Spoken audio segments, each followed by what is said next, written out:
Hello everyone. I hope the topic which we have discussed yesterday is understood to you people. Let us begin with next topic, that is what are the characteristics of particles of matter. We study about matter, that matter is defined as any substance which occupies space and have mass.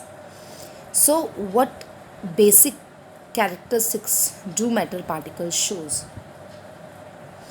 We come across variable type of matter particles in our daily life. Some are macroscopic, that means bigger in size. Some are microscopic, that means smaller in size.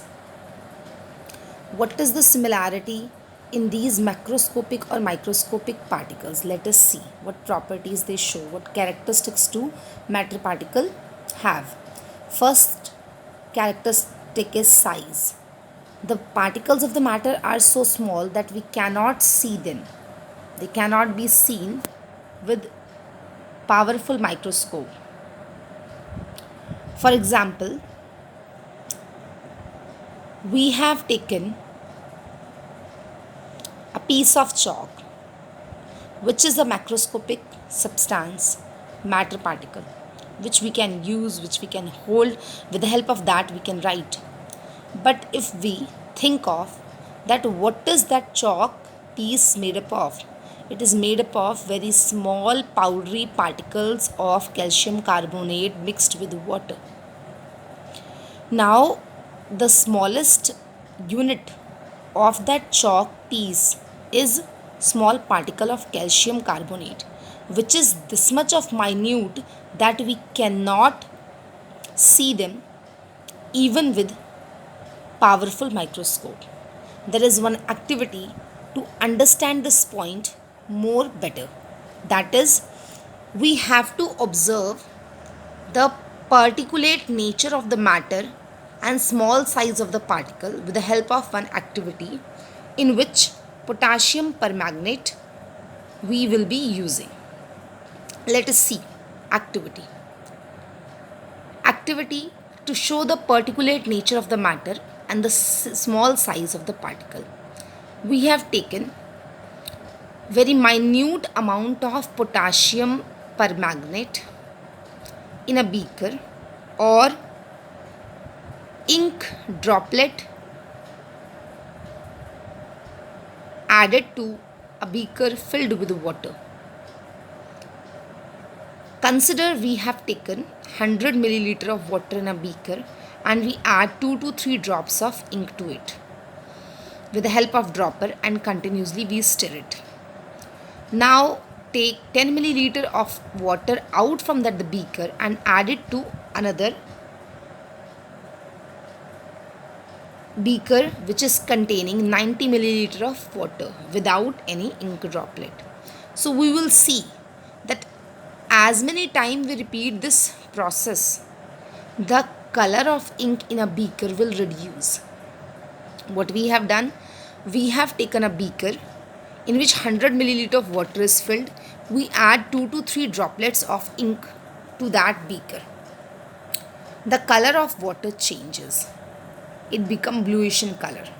Now we took 10 milliliter of that blue colored water from first beaker and add that water to another beaker containing 90 milliliter of water. The color which we have seen in first beaker is quite darker than the color which we will see in second beaker, because we add very little or very minute amount of water from first beaker to 90 milliliter of water present in second beaker, so its color reduces. Similarly, if we will repeat this activity number of time, we will see that slowly and gradually the color of the solution will get faded but does not become colorless.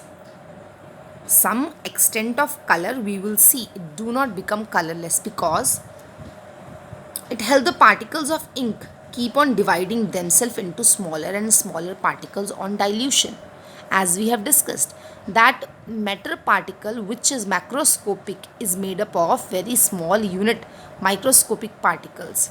Similarly, here the one drop of ink is a macro particle, but it consists of very small minute particles of ink which is not visible to us. So while dilution, repeatedly when we add little amount of colored water from first beaker to second, third and so on, the color faded, but it do not lose the color. Number of time, very rare. If we repeated near about 20, 25, 30 times, then the color will become very least. But what does this activity indicate? This activity indicate that matter particles are made up of very minute particles which keep on dividing themselves into the smaller particles, which we cannot see with powerful microscope even. Here we are adding droplets to water, that's why word dilution is added over here, that when we add the ink and water from one beaker to another with small amount, the color gets faded but does not become colorless, because the particles of ink keep on dividing themselves into smaller and smaller particles on dilution. So we conclude that small quantity of ink contain millions of small particles. That means size of matter particle is very small. Coming to next point, that is interparticle space, intermolecular space. What is the space between the matter particles? The particles of the matter have space between them, and the space between the particle is called interparticle space. That is intermolecular space, intermolecular voids. Intermolecular space or interparticular space of solid, liquid and gases can be seen here.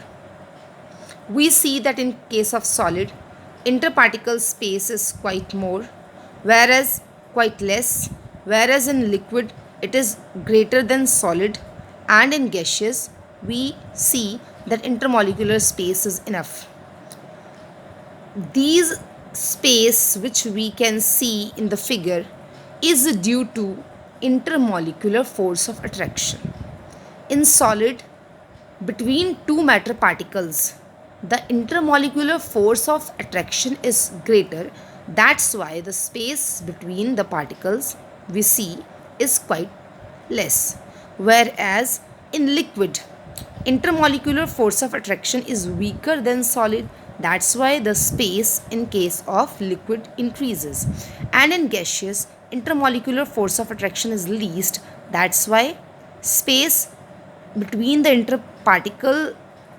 intermolecular particles of gases we see is greater than solid as well as liquid. You people revise these two topics well, and in case you face difficulty, once go through, otherwise you can ask me the doubt well.